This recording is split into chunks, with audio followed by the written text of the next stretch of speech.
Caro. Ujú. Sí. Muy buenos días a todos. Vamos a esperar unos minutitos para que la gente se empiece a unir y comenzaremos en unos 3 minutos más para darle tiempo a las personas.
¿Partamos, Caro?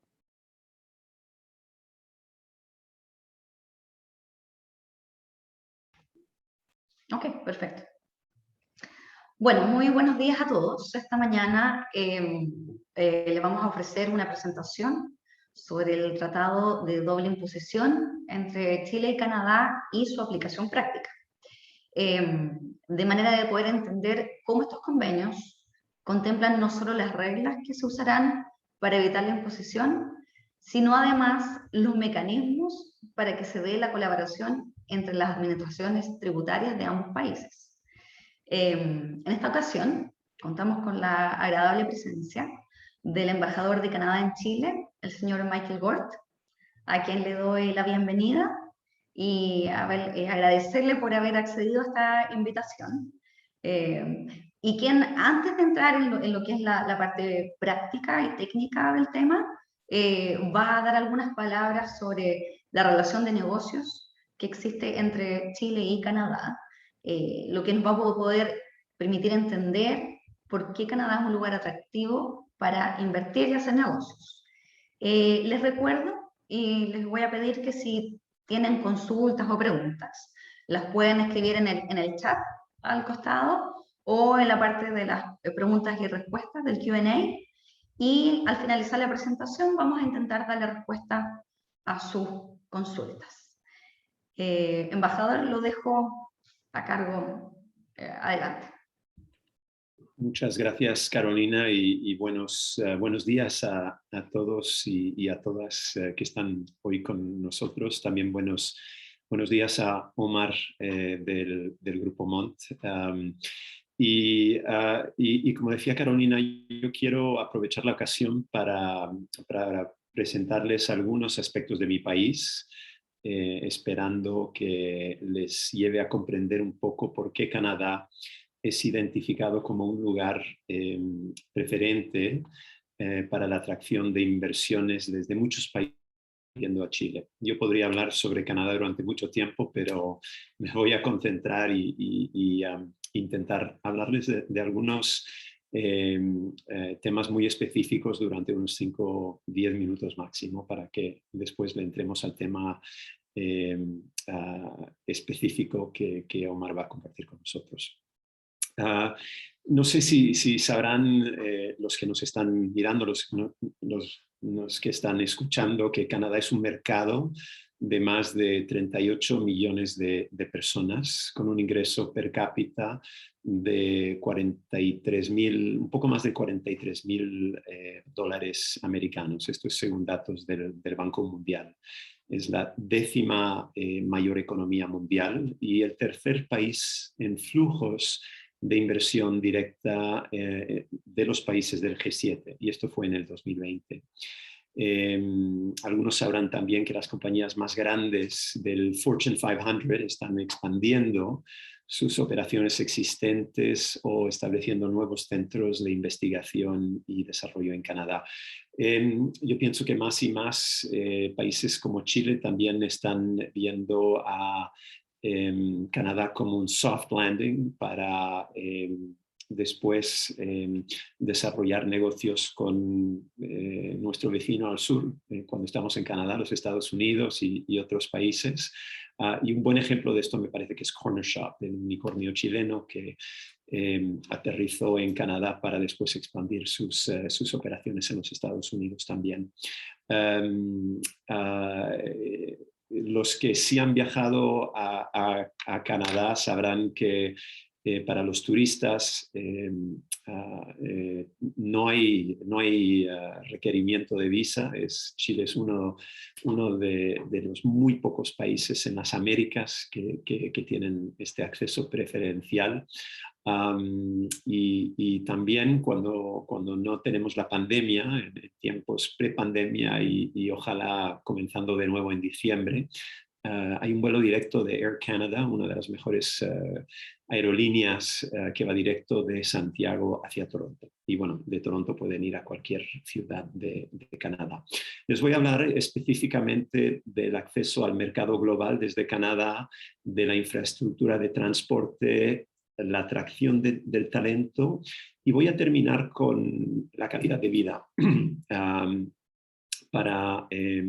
Esos son los temas que quiero cubrir, para darles un sabor, ¿no? de por qué deberían estar considerando Canadá para sus inversiones. En cuanto al acceso al mercado global, Canadá otorga a los inversores acceso preferencial al mercado a través de 14 acuerdos comerciales a 51 países con casi 1.500 millones de consumidores y un PIB combinado de 52 billones de dólares estadounidenses.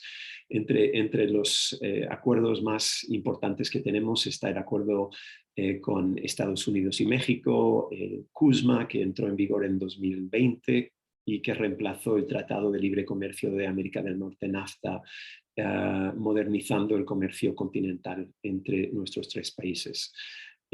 También tenemos el Acuerdo Económico y Comercial Integral entre Canadá y la Unión Europea, como lo llamamos nosotros el CETA, que garantiza el 98% de los aranceles de la Unión Europea, que estos estén libres de derechos para los productos canadienses, y también garantiza el acceso al mercado tanto de la Unión Europea como de América del Norte. Y en el transcurso de los próximos 7 años se eliminará un 1% adicional de las líneas arancelarias, lo que hará que el 99% de todos los productos canadienses que ingresen al mercado de la Unión Europea estén libres de derechos. TPP-11, Canadá como Chile fueron entre los 11 países que lo firmaron, que lo negociaron. Canadá es uno de los países que sí lo ha ratificado. Este acuerdo integral y progresivo de asociación transpacífico otorga a las empresas que operen en Canadá acceso preferencial a uno de los bloques comerciales más grandes del mundo, incluidos los mercados claves de Asia y América Latina. Y bueno, aquí tienen una ventaja hasta que llegue el momento cuando Chile ratifique el TPP-11, lo que, como saben bien, todavía no se ha podido hacer. Les hablo un poco de la infraestructura de transporte. Canadá también está bien posicionado para servir como un eje central para el comercio mundial. Nuestra infraestructura de transporte aéreo es el mejor del mundo y nuestros puertos costeros brindan acceso marítimo directo a Asia, Europa, y América del Sur. Y los Grandes Lagos también brindan un fácil acceso a los Estados Unidos. Combinada con corredores y puertas de enlace comercial seguros, nuestra infraestructura facilita la cadena de suministro continua y también las operaciones comerciales. Tenemos 13 aeropuertos internacionales, 43 aeropuertos de entrada, 17 puertos marítimos y 117 pasos fronterizos a los Estados Unidos. Así que hay mucha facilidad en llegar a ese mercado enorme de los Estados Unidos. En cuanto a la atracción del talento, Canadá es el país número 1 en atracción de talento entre las naciones del G7. Tiene la fuerza laboral más educada del mundo, con casi el 59.4% de los canadienses de entre 25 y 64 años que se han graduado de instituciones de educación terciaria. Y si no puede encontrar las habilidades especializadas que necesita en el talento local, se puede también traer rápidamente a los mejores talentos internacionales a través de la estrategia, lo que llamamos la estrategia global de habilidades.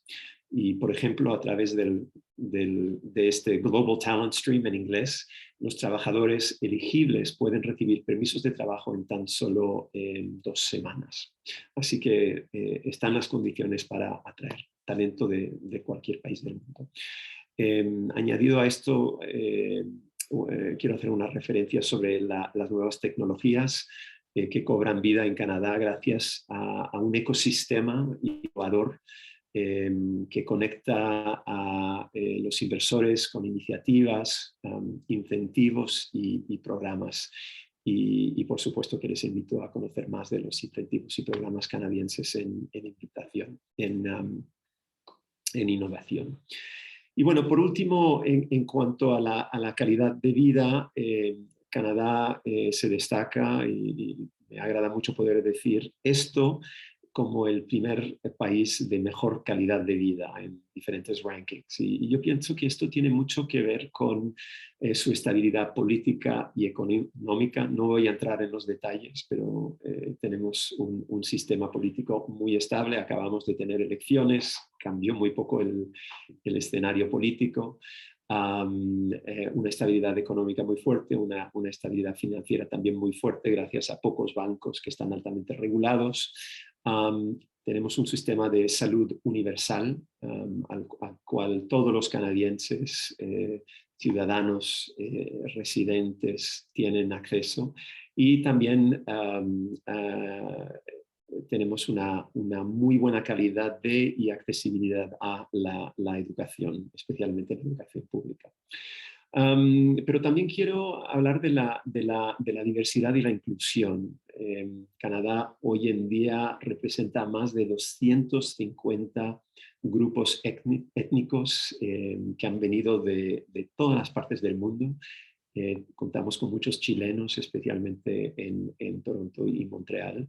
Y yo estoy convencido de que esta diversidad de nuestra política de multiculturalidad, de nuestro trabajo para fomentar la inclusión de todas estas personas, contribuye a la innovación, pero también contribuye a algo muy importante, me parece, para los inversionistas, los emprendedores, las emprendedoras, que es la tolerancia, la paz y la tranquilidad. Tengo un colega, el encargado de nuestra sección comercial, que ahora está en México, Mark Richardson, que solía decir que Canadá es súper aburrido por su estabilidad y su predecibilidad, y lo que nos hace en realidad un país estupendo para la inversión y para los negocios. Así que bueno, yo no lo encuentro tan aburrido, pero tal vez de un punto de vista comercial esto es una buena cosa. Así que les insto a descubrirlo por sí mismos. Estoy convencido de que no hay mejor lugar para estar y bueno, les quiero agradecer mucho esta oportunidad para escucharme y ojalá que disfruten de este webinar. Gracias, Carol. Muchas gracias, embajador, por sus palabras. A continuación, los voy a dejar con mi colega Omar Morales. Él es abogado experto en el área tributaria internacional y va a hablar sobre lo que es la aplicación práctica del Tratado de Doble Imposición entre Chile y Canadá. Omar, voy a dejar de compartir pantalla para que tú puedas poner tu presentación. Gracias. Gracias.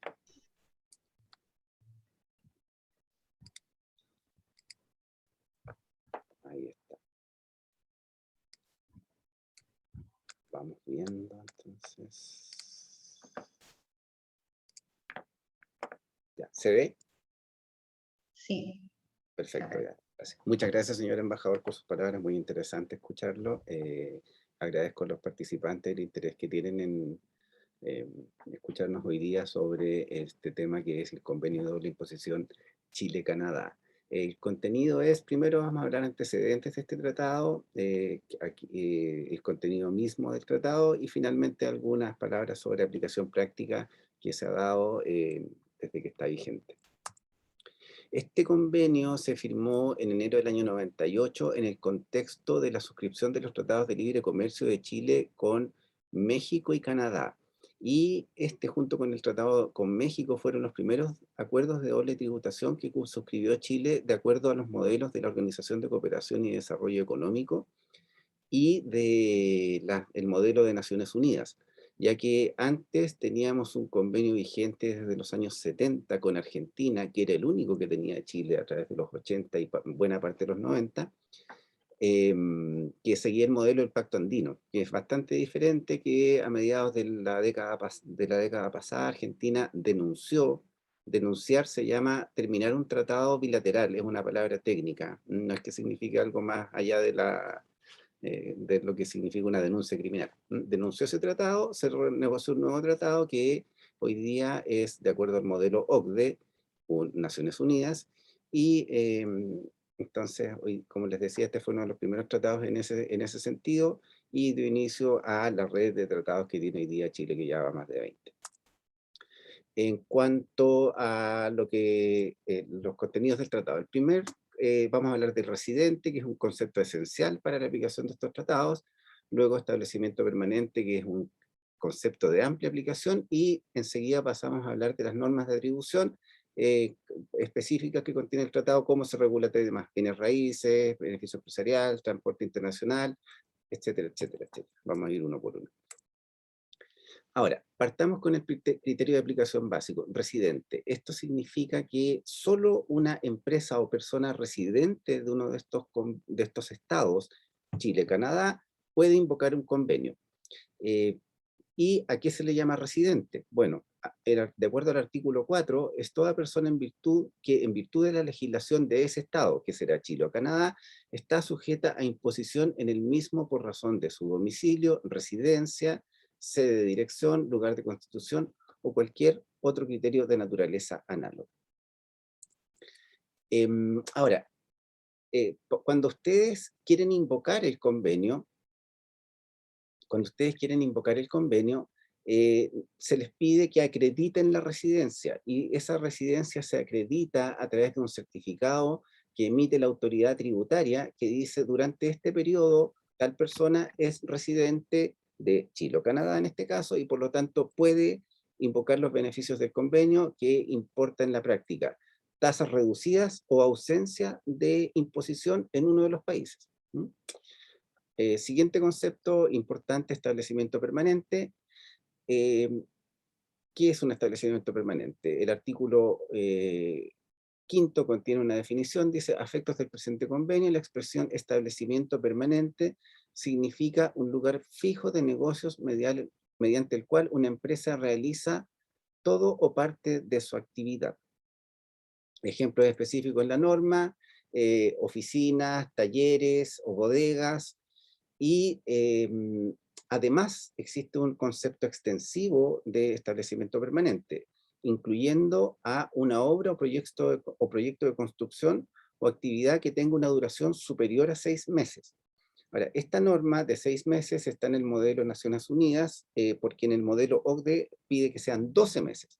sea, si está menos de 12 meses, no tienen un establecimiento permanente, y si no tienen establecimiento permanente, no le pueden cobrar impuestos. Eso es lo interesante. También se considera que existe un establecimiento permanente cuando una empresa, a través de su personal, presta servicios en el otro estado. Aquí estamos hablando, por ejemplo, de una empresa canadiense que envía personal a Chile a realizar un proyecto, una obra, un estudio, y se encuentran ellos en Chile por más de 183 días en un periodo de 12 meses.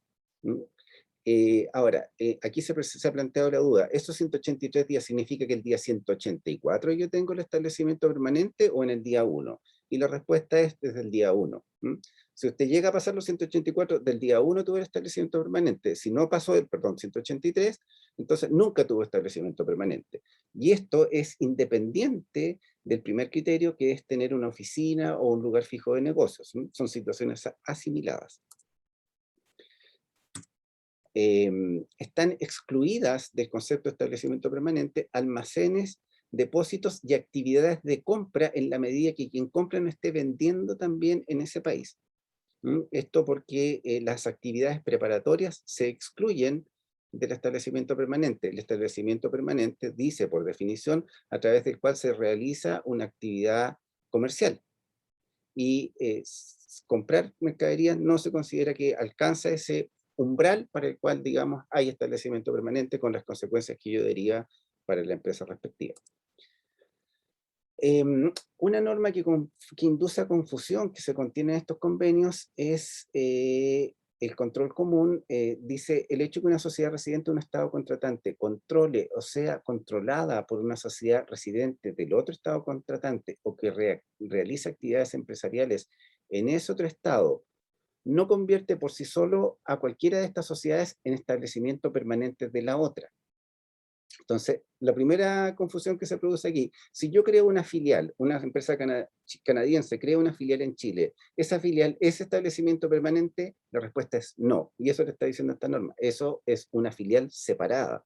El establecimiento permanente tiene importancia cuando no hay una filial, aunque, ojo, que puede darse en la práctica que una empresa tenga una filial y además tenga en paralelo un establecimiento permanente. Hay varias situaciones ahí que hay que ir analizando en la práctica que pueden llevar a situaciones muy complejas. Esos son los conceptos importantes que les puedo dar, residente, establecimiento permanente, y ahora vamos a hablar de las normas de atribución. Ahora, los criterios generales para decir quién de los estados puede imponer o establecer tributos o obligación de pagar impuestos a un contribuyente, los criterios son fuente y residencia. Ahora, ¿cómo se manejan los convenios? Le dicen, mire, en algunos casos solo se le va a permitir cobrar al estado fuente. En otros, solo al estado residencia. También puede haber tributación compartida, cobra impuestos Canadá y cobra impuestos Chile, o bien sin limitación. Yo cobro todo el impuesto que tengo en Canadá y aquí en Chile cobro todo el impuesto que tengo, y vamos a ver cómo se soluciona después eso, la doble tributación, porque no puedo estar pagando impuestos allá y acá por la misma renta. Y lo otro es compartida con limitación, y eso se da en el caso de dividendos, intereses, royalties, también servicios profesionales.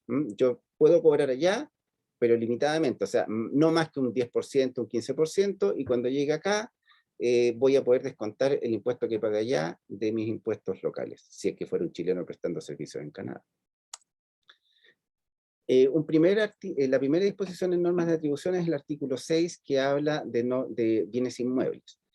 Y lo primero que le dicen, mire, si usted tiene un inmueble en un estado, por ejemplo, un chileno tiene un inmueble en Canadá tiene que pagar impuestos por las rentas que tenga ese inmueble.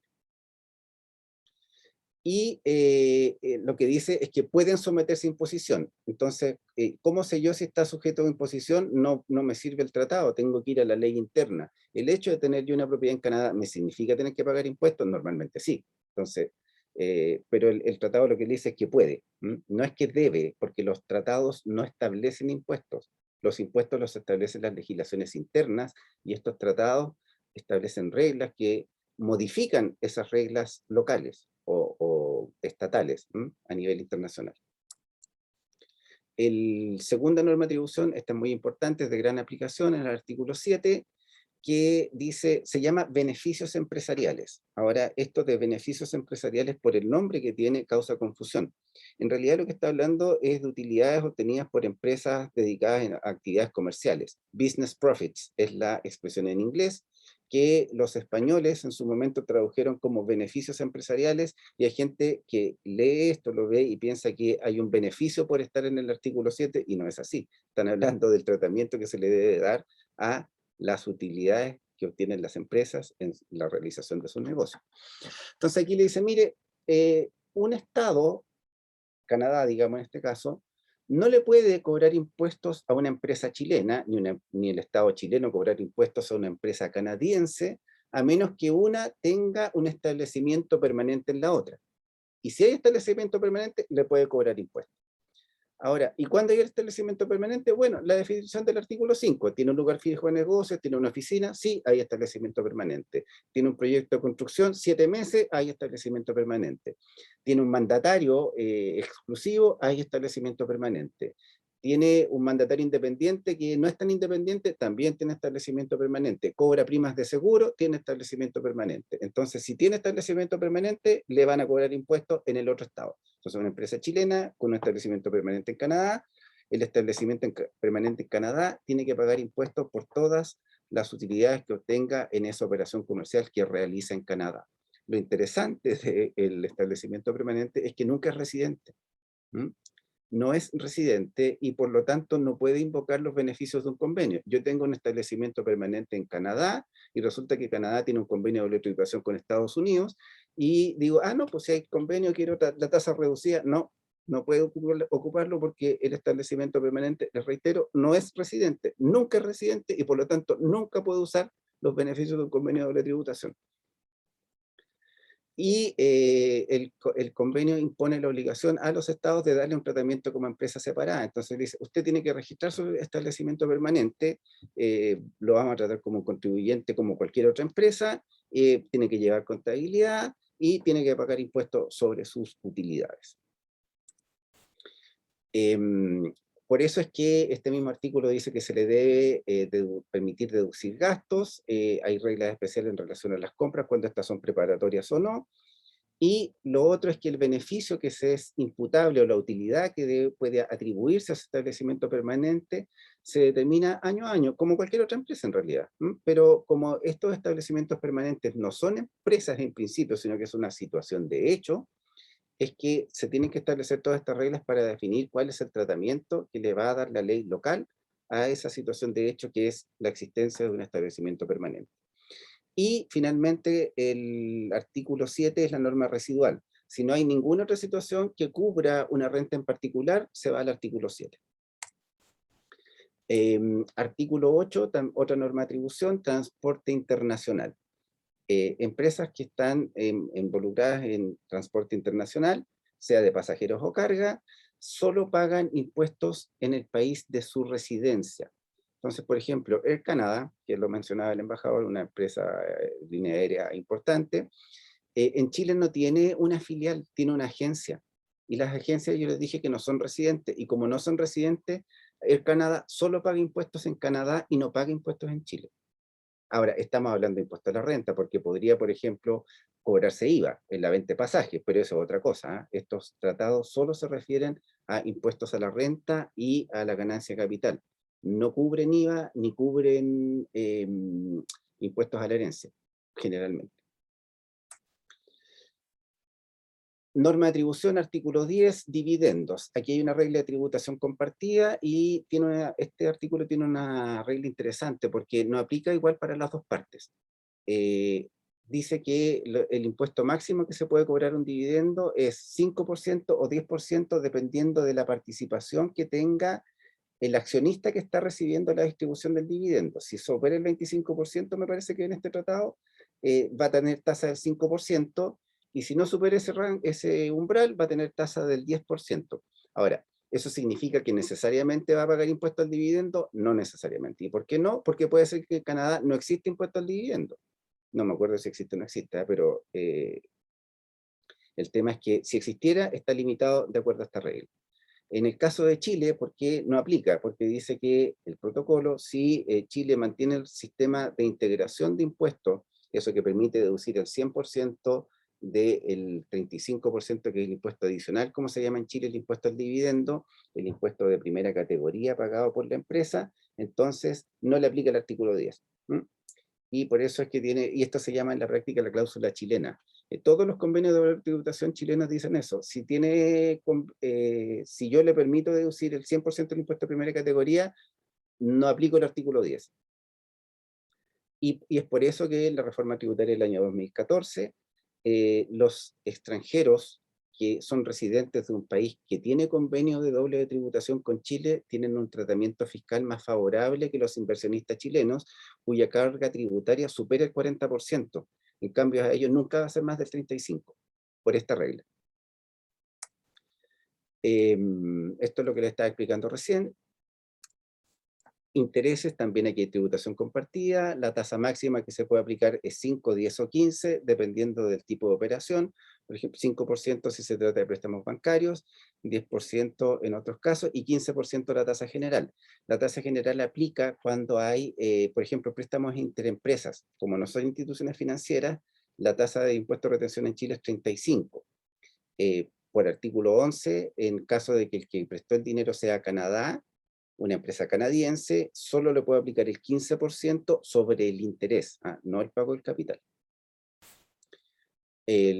Norma siguiente, atribución, royalties o regalías, tratados en el artículo 12, aquí también hay tributación compartida, le dice, yo le puedo cobrar impuesto por licencias de propiedad intelectual, derechos de autor, patentes, fórmulas, know-how, etcétera, etcétera, y si es que le aplico, esa tasa no puede exceder del 10%.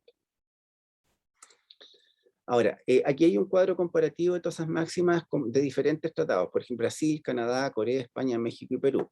Dividendos, las tasas están entre el 10 y el 15 generalmente, México y España llega al 5, intereses 15, Canadá 10, 15, Corea 5, 15, en realidad aquí hay una tasa, esta está incorrecta, 5, 10 o 15. Y royalties, 15% en Brasil, en Canadá llegan al 10, 10, etc. Siguiente norma de atribución, las ganancias de capital. Aquí hay diferentes reglas según el bien que se está enajenando. Si son bienes inmuebles, se pueden someter a imposición en el estado fuente, que es consistente con la regla del artículo 6 que conversamos hace un rato. Si yo tengo un inmueble allá y lo vendo, la ganancia o el mayor valor, como le llamamos en Chile, puede quedar afecto a impuestos según las reglas del estado canadiense o chileno, según donde esté la propiedad y donde sea residente la persona que es dueña de la propiedad. En el caso de los bienes muebles hay que hacer una extinción si eso no parte de un establecimiento permanente. Si fuera parte de un establecimiento permanente va a quedar afecto a impuestos normalmente en el país donde está ese establecimiento permanente. Y fíjense una regla, ¿qué pasa cuando hay enajenación de naves o aeronaves que se explotan en el tráfico internacional?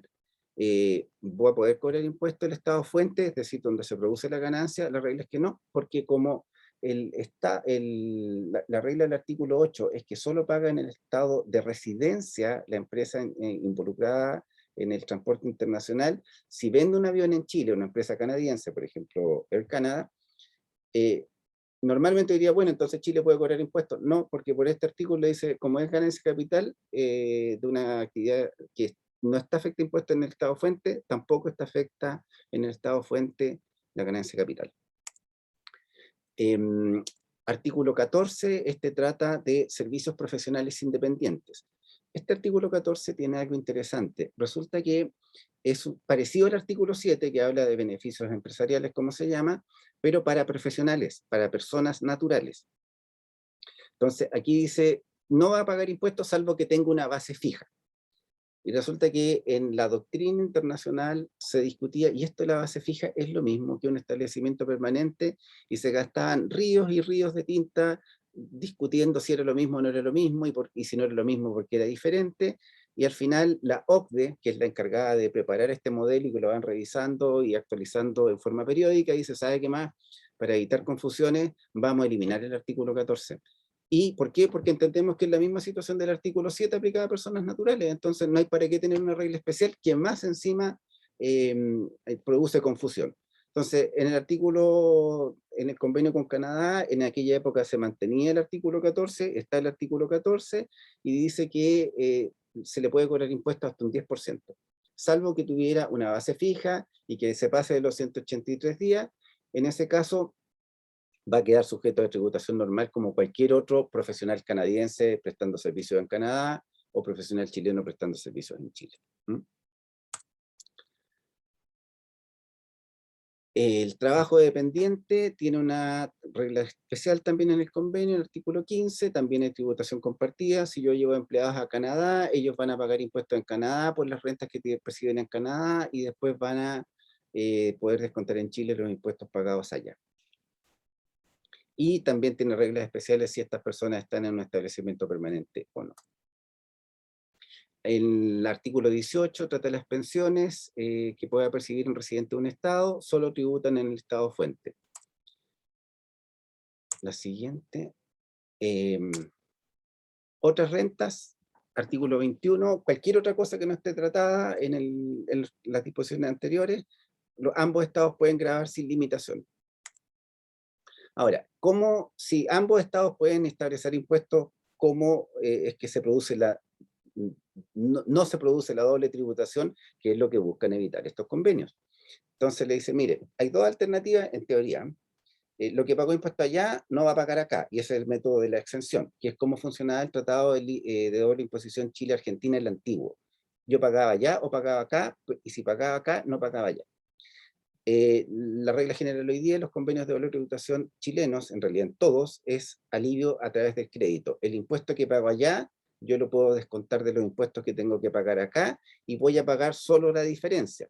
Si es que hay diferencia, si el impuesto pagado allá es más alto que el que tengo que pagar acá, se me va a producir un exceso de impuesto pagado en un país que no voy a poder aprovechar nunca. En teoría se arrastra, pero en la práctica nunca se va a poder usar, porque nunca voy a tener rentas contra las cuales descargar ese impuesto.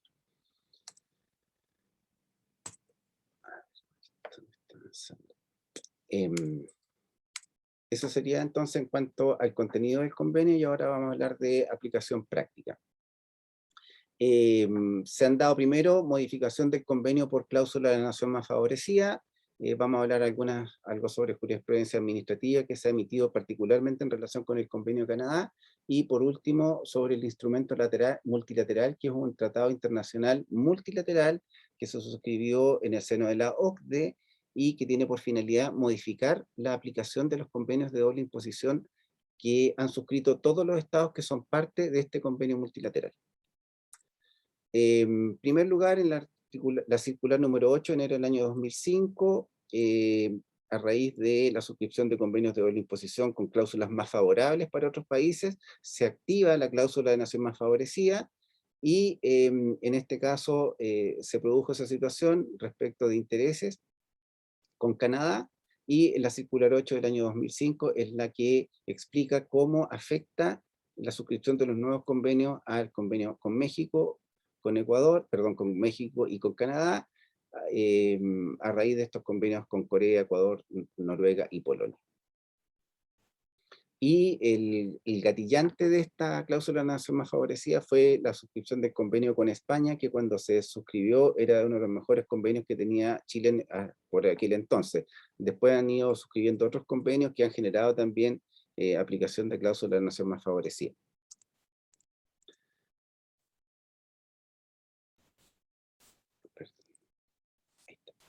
Ya, sobre los intereses, primero, la tasa del 10%, para intereses derivados de préstamos otorgados por banco y compañía de seguro, bonos y valores que son regulares y sustancialmente basados en una bolsa de comercio.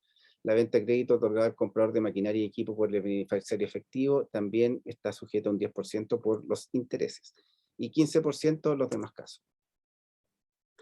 En caso de regalías, en el convenio con España, los intereses indicados en la letra A tienen una tasa máxima de retención del 5%, en el protocolo Chile-Canadá indica que en ningún caso la tasa sería inferior al 10%, y por lo tanto se queda en el 10%. Y respecto a las regalías, el convenio con España se acordará tasa máxima de retención del 5% para regalías pagadas por el uso, derecho de uso de equipos industriales, comerciales o científicos, y 10% en los demás casos. Como el protocolo con Canadá dice que en ningún caso puede ser inferior al 10%, queda con un 10%.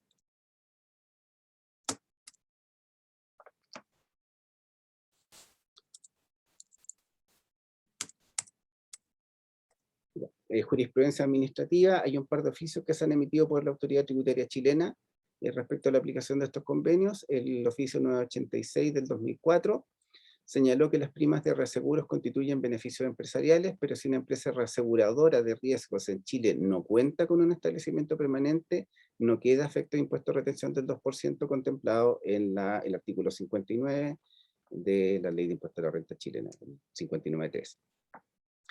Y el servicio agregó en esa oportunidad que el representante de las compañías de reaseguros que se designa de acuerdo a lo requerido por la Ley de Seguros no genera para la empresa extranjera un establecimiento permanente siempre que su función se mantenga dentro de las esferas de responsabilidad y representación judicial ante órganos administrativos. Esto es interesante porque la ley le dice, mire, usted empresa de reaseguro tiene que tener un representante acreditado en esa época ante la Superintendencia de Valores Seguros. Entonces, ¿ese señor es un establecimiento permanente? No, le dice el oficio. Ese señor, como está obligada esa empresa a hacer esa designación, no vamos a considerar que esa persona sea per se un establecimiento permanente, a menos que realice actividades propias de el giro comercial, en cuyo caso sí se puede convertir en un establecimiento permanente.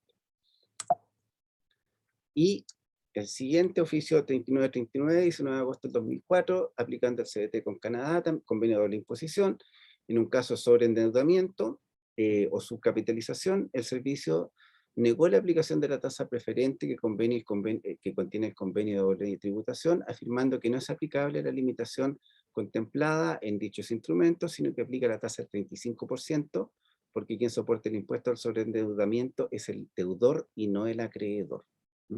Entonces, artículo 12 aplica, perdón, artículo 11 aplica, no aplica. ¿Por qué? Porque resulta que usted se pasó la ratio de deuda capital y sobre el exceso de endeudamiento le aplicamos el 35% y no la tasa preferencial del artículo 11. Y lo último, el instrumento multilateral, fue publicado en este año en Chile,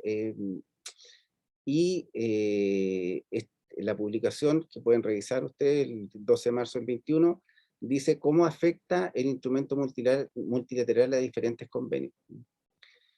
Y este convenio, si ya era un tema complejo, la interpretación de los convenios de doble tributación, ya era complejo, lo hizo más complejo todavía, porque usted tiene que revisar ahora ley interna, hay convenio o no hay convenio, y hay o no hay instrumento multilateral que sea aplicable en este caso. Y si lo hay, tiene que estar coordinando esos tres instrumentos jurídicos para poder llegar a una solución concreta en su caso que lo está afectando. ¿Pago o no pago impuestos y cuánto pago? Ya se verá caso a caso. Eso es lo que yo les puedo contar de este tratado. Si tienen alguna consulta, por favor, adelante. Vamos a abrir el chat. Muchas gracias, Omar.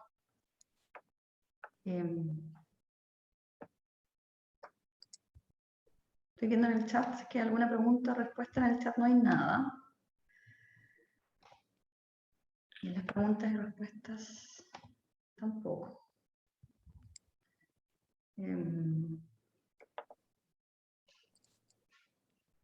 Veamos si es que aparece alguna pregunta, alguna respuesta. Y si no es así, de todas maneras, comentarles que vamos a hacer llegar este webinar grabado junto con los emails de Omar y del embajador para en caso que tengan alguna consulta nos puedan escribir y nosotros podamos resolver sus consultas. Por ahora, entonces, como no veo que hay ninguna pregunta, no me queda más que agradecerles a Omar y al embajador por estar hoy día. Ah, aquí viene una pregunta. Bien, perfecto. Casi. Dice, si nos llega una factura de Canadá, en Chile, ¿cómo se la registra? Como cualquier otro pago que tenga que hacer del exterior. Lo importante, si hace algún tipo de retención, depende del tipo a qué corresponde eso. Es una licencia, son intereses, es una venta de mercadería, es prestación de un servicio. Entonces, hay que ir a ver en el caso concreto si corresponde o no hacer una retención. La primera pregunta, ¿por qué esta factura? ¿Un servicio prestado desde Canadá a Chile? Sí. ¿Vino gente de Canadá a Chile? No. Ya, entonces en principio no debería haber retención en Chile porque va al artículo 7, pero es una licencia de un programa computacional. Entonces el artículo 12, y ahí sí hay una retención. Ahora, para aplicar la retención, si la retención fuera, por decirlo algo, 30%, le voy a aplicar la del convenio que dice 15. Primero veamos que es residente, mándeme un certificado de residencia a esta empresa. Entonces con la factura y el certificado de residencia, voy a decir, ya, está bien, aplica la tasa o no aplica ninguna. Pero el registro es registro contable como cualquier otra operación de la empresa. Súper, muy claro, Omar. ¿Quedó respondida su consulta, María Elena? Marianela, perdón, Marianela.